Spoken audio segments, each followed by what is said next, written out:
Oo. Chase, ano, Mm. para din kasi siyang ano eh, di ba? May good part, merong not so good. Para Mm. siyang minsan, kagaya ng sa mga exiters, di ba? Parang merong mga time na nasayang. So, now that we've already exited, parang we have to chase time, chase opportunity. And ito yung, Brox, if you could share the quote. Now the time is yours. The world you once questioned awaits you without question.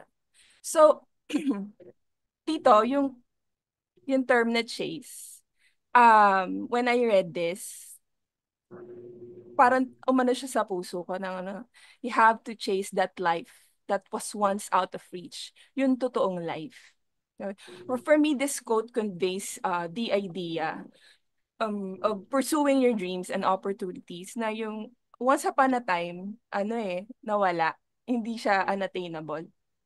Parang ngayon na yung circumstansya mo, nagbago na kasi nag-exit ka na. So dati, our goals in life seemed impossible kasi meron mga constraints.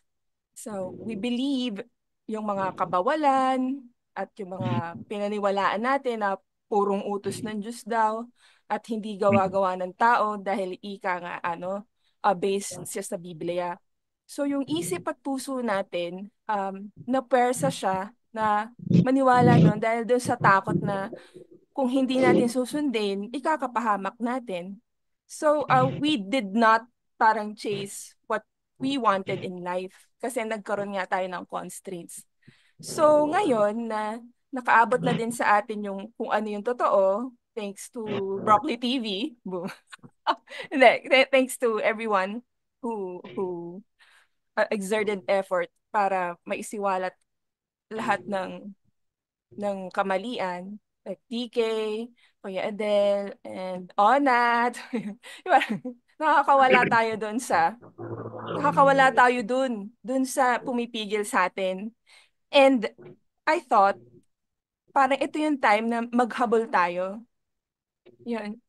Um, let's chase all the good things we deserve. Let's chase the chance na maging mabuting tao. Yung may tunay na pakikipagkapwa. Yung hindi tayo parang laging may malaking batong nakaharang at hindi makagalaw dahil bawal yung ganito, bawal yung ganon, bawal yung ganire.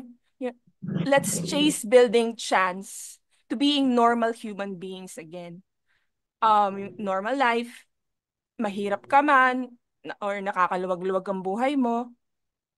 Alam mo kung ano yung normal as a person. We could chase normalcy in our lives while there's still time. Kasi yun yung nawala sa atin Diba? I'm saying this not only for everyone who exited because life can be so crazy sometimes, but then we have to remember that the world we left, etong itong once upon a time na inalisan natin dahil nagpunta tayo sa ibang mundo.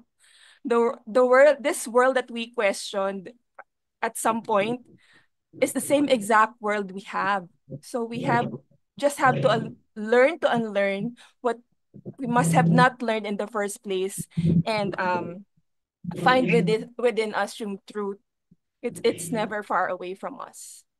Yeah, so just chase, maghabol tayo, gawin natin yung nararapat at parang wag na nating ipagdukdukan yung sarili natin sa kung ano man yung nakalipas na.